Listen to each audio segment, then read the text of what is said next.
और सभी साथियों, सबसे पहले तो आप सबका धन्यवाद। बहुत ही अच्छे ढंग से आपने अपने क्षेत्र के इनिशिएटिव योजना के विषय में बताया। कोरोना की सेकेंड वेव से लड़ने के लिए एक प्रकार से जिलों के आप सबसे प्रमुख योद्धा हैं। 100 वर्षों में आई इस सबसे बड़ी आपदा में हमारे पास जो संसाधन है उनका बेहतर से बेहतर उपयोग करके आपने इतनी बड़ी लहर का मुकाबला किया है। साथियों, आपसे बातचीत की शुरुआत में मैं आपको वो दिन याद दिलाना चाहता हूं जब आप इस सेवा में आने के लिए तैयारी कर रहे थे। आप याद करिए, जब आप सिविल सर्विसेज या अन्य परीक्षाओं के लिए जुटे थे तो आप अपने परिश्रम पर, अपने काम करने के तरीके पर सबसे ज्यादा विश्वास करते थे। आप जिस भी क्षेत्र में रहे हो वहां की छोटी छोटी बारीकी से परिचित होते हुए आप सोचते थे कि मैं इस दिक्कत को इस तरह दूर करूंगा। आपकी यह सोच आपकी सफलता की सीढ़ी भी बनी। आज परिस्थितियों ने आपको अपनी क्षमताओं की नई तरह से परीक्षा देने का अवसर दिया है।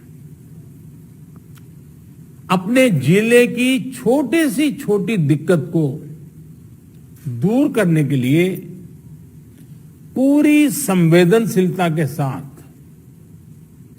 लोगों की समस्याओं का समाधान करने के लिए आपकी यही भावना काम आ रही है। हां, कोरोना के इस काल ने आपके काम को पहले से कहीं अधिक चैलेंजिंग और डिमांडिंग बना दिया है। महामारी जैसी आपदा के सामने सबसे ज्यादा अहमियत हमारी संवेदनशीलता और हमारे हौसले की ही होती है।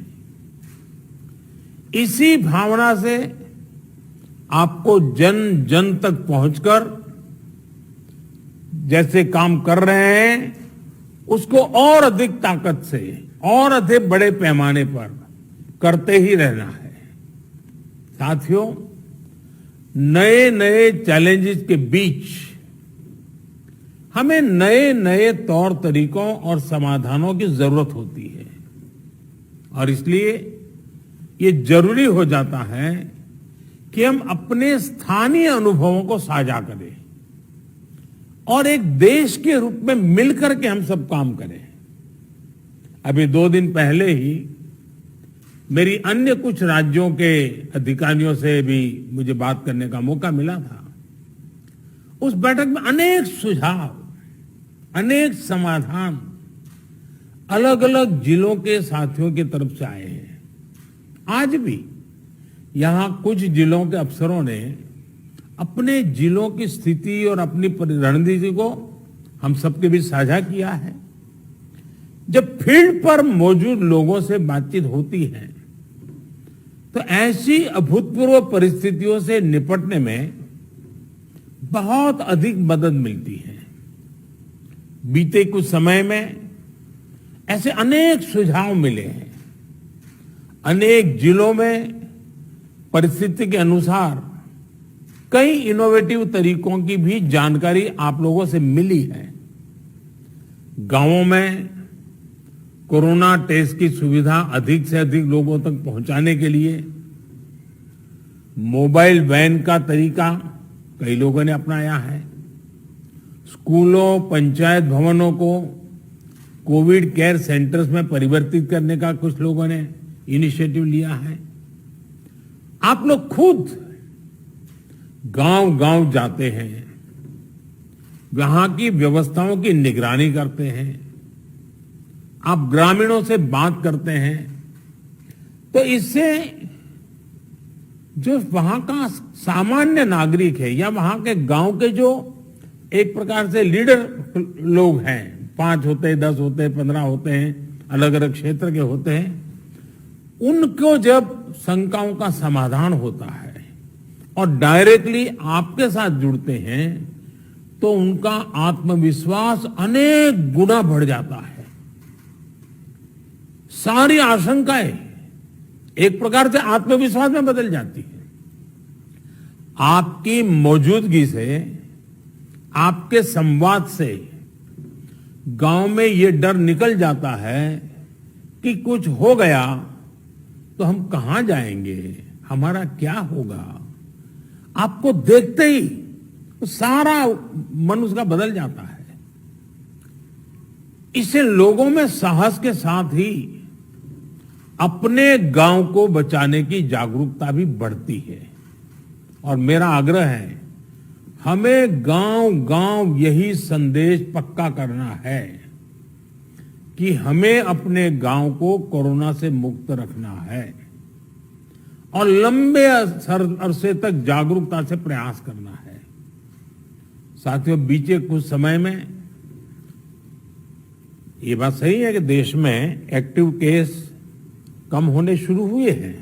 आप भी अपने जिले में अनुभव करते होंगे कि 20 दिन पहले जो एकदम से आपके ऊपर प्रेशर आया था, अब आपको भी काफी महसूस होता होगा बदलाव। लेकिन आपने इन 1.5 सालों में ये अनुभव किया हुआ है कि जब तक ये संक्रमण माइनर स्केल पर भी मौजूद है, तब तक चुनौती बनी रहती है। कई बार जब केस कम होने लगते हैं तो लोगों को भी लगता है कि अब चिंता की बात नहीं, वो तो चला गया। लेकिन अनुभव दूसरा है। टेस्टिंग और डिस्टेंसिंग जैसे मेजर्स को लेकर लोगों में गंभीरता कम न हो, इसके लिए सरकारी तंत्र, सामाजिक संगठन, जनप्रतिनिधि, इन सबके बीच में एक सामूहिक जिम्मेवारी का भाव हमें पक्का करना होगा और प्रशासन की जिम्मेवारी और बढ़ जाती है। कोविड एप्रोप्रिएट बिहेवियर जैसे मास्क पहनना, हाथ धुलना, जब इनमें कोई कमी नहीं आती, आपके जिलों में, आपके जिलों के बाजारों में, गांवों में कम से कम होने के बाद भी लोग सभी दिशा निर्देशों का पालन करते हैं, तो ये कोरोना से लड़ाई में बहुत मदद करता है। स्थितियों पर लगातार नजर रखने से जिले के सारे प्रमुख विभागों, जैसे पुलिस का विभाग हो, साफ सफाई की बात हो, इन सारी व्यवस्थाओं का, इनके बीच में बेहतर तालमेल और प्रभावी परिणाम स्वाभाविक रूप से निकलने लगते हैं। मुझे आपके कई जिलों से इस रणनीति पर काम करने के रिजल्ट्स की जानकारी मिलती रही है। इन जगहों पर आपने वाकई बड़ी संख्या में लोगों का जीवन बचाया है। साथियों, फील्ड में किए गए आपके कार्यों से, आपके अनुभवों और फीडबैक से ही प्रैक्टिकल और इफेक्टिव पॉलिसीज बनाने में मदद मिलती है। टीकाकरण की रणनीति में भी हर स्तर पर राज्यों और अनेक स्टेक होल्डर से मिलने वाले सुझावों को शामिल करके आगे बढ़ाया जा रहा है। इसी क्रम में स्वास्थ्य मंत्रालय की तरफ से 15 दिन के टीकों की उपलब्धता की जानकारी राज्यों को दी जा रही है।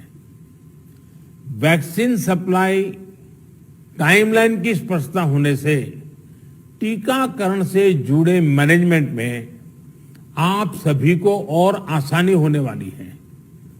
मुझे विश्वास है कि हर जिले और वैक्सीनेशन सेंटर के स्तर पर सप्लाई और सुदृढ़ होगी। इससे टीकाकरण से जुड़ी अनिश्चितताओं को दूर करने में, पूरी प्रक्रिया को स्ट्रीमलाइन करने में बहुत मदद मिलेगी।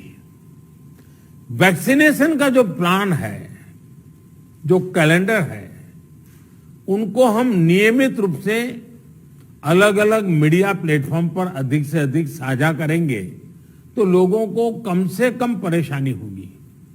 साथियों, पिछली महामारी हो या फिर ये समय, हर महामारी ने हमें एक बात सिखाई है। महामारी से डील करने के हमारे तौर तरीकों में निरंतर बदलाव, निरंतर इनोवेशन, निरंतर अपग्रेडेशन बहुत जरूरी है। ये वायरस म्यूटेशन में स्वरूप बदलने में माहिर है। एक प्रकार से बहुरूपिया भी है और ये वायरस धूर्त भी है। तो हमारे तरीके और स्ट्रेटेजीज भी डायनेमिक होने चाहिए। साइंटिफिक लेवल पर हमारे वैज्ञानिक वायरस के बदलते स्वरूपों से निपटने के लिए दिन रात काम कर ही रहे हैं। वैक्सीन बनाने से लेकर एसओपीज और नई ड्रग्स बनाने तक लगातार काम हो रहा है। जब हमारी एडमिनिस्ट्रेटिव अप्रोच भी इतनी ही इनोवेटिव और डायनेमिक रहती है तो हमें असाधारण परिणाम मिलते हैं। आपके जिले की चुनौतियां यूनिक होगी, इसलिए आपके समाधान भी उतने ही यूनिक होने चाहिए।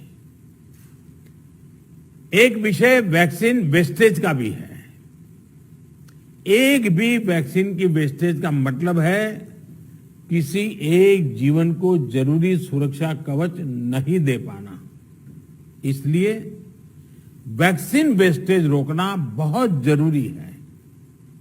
मेरा ये भी कहना है कि जब आप अपने जिले के आंकड़ों की समीक्षा करते हैं तो उसमें अर्बन और रूरल इसको भी अलग अलग से आप गौर करें ताकि आपका फोकस रहे। इवन टियर 2, टियर 3 सिटी को भी अलग से उसका एनालिसिस करें ताकि आप फोकस वे में अपना स्ट्रेटेजी वर्कआउट कर सकते हैं। कहां कितनी ताकत लगानी है, किस प्रकार की ताकत लगानी है, ये बड़ी आसानी से आप कर पाएंगे। और इससे जब ये प्रकार से देखेंगे तो ग्रामीण इलाकों में कोरोना से निपटने में मदद मिलेगी। और मैं भी लंबे अरसे तक आप ही की तरह कुछ न कुछ काम करते करते यहां पहुंचा हूं। मेरा अनुभव है कि गांव के लोगों को अगर सही बात समय पर पहुंचा दी जाए तो वो बहुत रिलीजियसली उसको फॉलो करते हैं, बहुत रिलीजियसली। और जो शहरों में कभी कभी हमको किसी चीज को लागू करने में मेहनत पड़ती है, गांव में उतनी मेहनत नहीं पड़ती है। हाँ, क्लैरिटी चाहिए, गांव के अंदर एक टीम बनानी चाहिए। आप देखिए वो परिणाम खुद दे देते हैं आपको। साथियों, सेकंड वेव के बीच वायरस म्यूटेशन की वजह से अब युवाओं और बच्चों के लिए भी ज्यादा चिंता जताई जा रही है। अभी तक हमारी जो रणनीति रही है, आपने जिस तरह फील्ड में काम किया है, उसने इस चिंता को उतना गंभीर होने से रोकने में मदद तो की है, लेकिन हमें आगे के लिए और अधिक तैयार रहना ही होगा।